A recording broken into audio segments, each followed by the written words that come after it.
Good morning student. हम filtration method पढ़ रहे थे, ठीक है।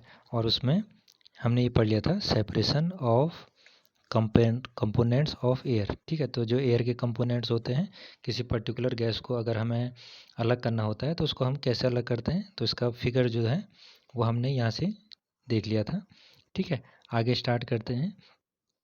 How can we obtain pure copper sulphate from an impure sample. हमने क्या करना है, जो प्योर कॉपर सल्फेट है उसको प्राप्त करना है इम्प्योर सैंपल से। उसकी जो अशुद्ध वाला जो सैंपल है उसमें से हमने जो शुद्ध कॉपर सल्फेट है उसको प्राप्त करना है, ठीक है। तो इसके लिए कुछ एक्टिविटी हमें करनी पड़ेगी। तो कैसी एक्टिविटी होती है, take some impure sample of copper sulphate in a china dish, ठीक है।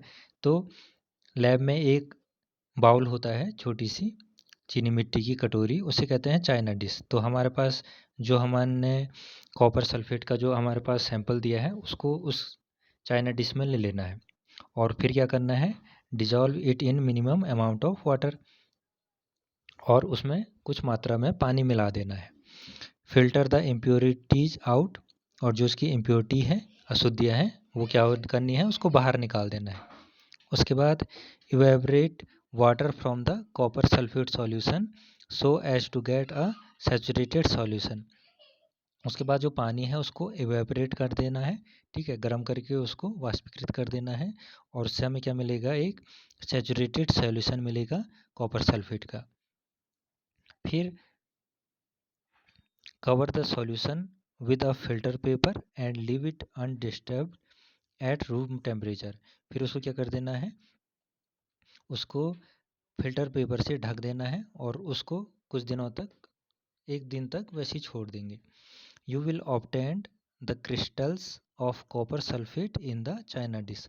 और उसके बाद आपको जो हमारा कॉपर सल्फेट के जो क्रिस्टल हैं वो हमारे चाइना डिश में प्राप्त हो जाएंगे।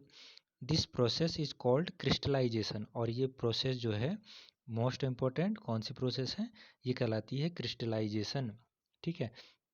यानी क्रिस्टलाइजेशन प्रोसेस से हम क्या करते हैं, कॉपर सल्फेट का जो सॉल्यूशन है वो प्राप्त करते हैं, ठीक है।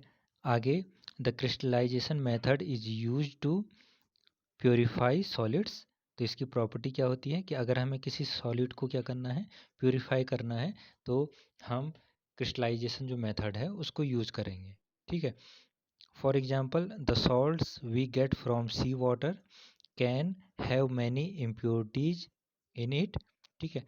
तो जो हमारे नमक होता है जो हम खाने में यूज करते हैं, जब वो तैयार किया जाता है समुद्र के जल से, तो उसमें भी बहुत प्रकार की अशुद्धियाँ पाई जाती है। तो उसे किस विधि से हम शुद्ध करेंगे, फिल्ट्रेशन मेथड से। To remove these impurities the process of crystallization is used. Crystallization is a process that separates a pure solid in the form of its crystal from a solution. तो क्रिस्टलाइजेशन मेथड के द्वारा हम क्या करते हैं, जो pure solid है उसको प्राप्त कर देते हैं क्रिस्टल फॉर्म में। Crystallization technique is better than simple evaporation technique as.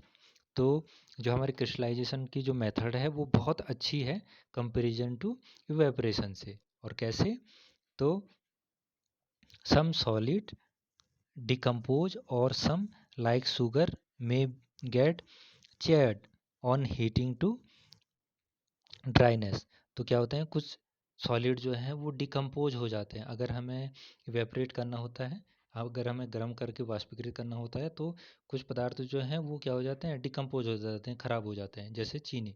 तो चीनी को अगर हम गर्म करेंगे तो वो नष्ट हो जाती है, ठीक है, तो हम उसको शुद्ध नहीं कर पाएंगे। तो इवेपरेशन की मेथड से क्रिस्टलाइजेशन की जो मेथड है वो ज़्यादा सुटेबल है ऐसे सॉलिड्स के लिए। सम इम्प्योरिटीज में remain dissolved in the solution even after filtration. और कभी कभी क्या होता है कि कुछ जो अशुद्धियाँ होती हैं वो घुली हुई होती हैं हमारे सॉल्यूशन में फिल्ट्रेशन मेथड की प्रोसेस करने के बाद भी। On evaporation these contaminate the solid. और इसके कारण क्या होता है कि जो सॉलिड होते हैं वो हमारे सॉल्यूशन में बचे रहते हैं, हम उसको अच्छी तरह से साफ नहीं कर पाते हैं। तो इसके एप्लीकेशन क्या क्या हैं, उपयोग क्या क्या हैं? Purification of salt that we get from sea water. तो अगर हमें जो नमक है अगर हम उसको प्यूरिफाई करना है तो हम कौन सी मेथड यूज़ करेंगे? हम यूज़ करेंगे क्रिस्टलाइजेशन मेथड। आगे, separation of crystal of alum from impure sample. तो अगर हमें जो एलम होता है, फिटकरी हम जिसे कहते हैं, जिसे पानी को साफ करने के लिए भी यूज़ करते हैं, और जो दाढ़ी बनाने वाले नाई होते हैं या घरों में भी हम देखते हैं कि जहाँ पर कट जाता है तो वहाँ पे फिटकरी का यूज़ करते हैं। तो उसके लिए भी हम क्या करते हैं, इसी क्रिस्टलाइजेशन मेथड को यूज़ करते हैं। Thus, by choosing one of the above method according to the nature of the components of the mixture, we get a pure substance। तो अगर हम इन मेथड का यूज़ करते हैं तो हमें एक शुद्ध पदार्थ जो है वो प्राप्त हो जाता है। With advancement in technology, many more method of separation techniques have been developed। ठीक है, डिवाइस। तो अब बहुत सारी जो हैं वो नई तकनीक आ गई हैं, तो पदार्थों को शुद्ध करने के बहुत सारे नए तरीके भी हमें आ गए हैं। In cities drinking water is supplied from water works. ठीक है, तो जो शहर होते हैं क्योंकि वहाँ बहुत सारे कारखाने हैं, उद्योग हैं, ठीक है, तो जो पानी होता है वो बहुत ज़्यादा गंदा हो जाता है, बहुत प्रकार की इम्प्योरिटीज अशुद्धियाँ उसमें मिल जाती है। तो उसके लिए जो फिल्ट्रेशन करना होता है वो ज़रूरी हो जाता है। तो उसका फिल्ट्रेशन कैसे करते हैं? तो उसका फिल्ट्रेशन करने के लिए a flow diagram of a typical water works is shown in the figure 2.13। तो इसके बाद का जो फिगर है उसमें हम इसको देख सकते हैं। From this figure, write down the process involved to get the supply of drinking water to your home from the water works and discuss it in your class। तो जो वाटर वर्क्स होते हैं वहाँ से पानी जो है वो हमारे घरों में पहुँचता है, लेकिन एक कंप्लीट प्रोसेस होने के बाद, ताकि जो पानी है वो हमारे घरों में क्या हो जाए, शुद्ध प्राप्त हो जाए। ठीक है, तो ये उसका फिगर दिया है। तो इसमें क्या क्या चीज़ें होती हैं? तो सबसे पहले इसमें होता है रिजर्वर। रिजर्वर का मतलब पानी का टैंक जहाँ पानी इकट्ठा होता है। ठीक है, इसके बाद आता है इसमें टैंक सेडिमेंशन टैंक।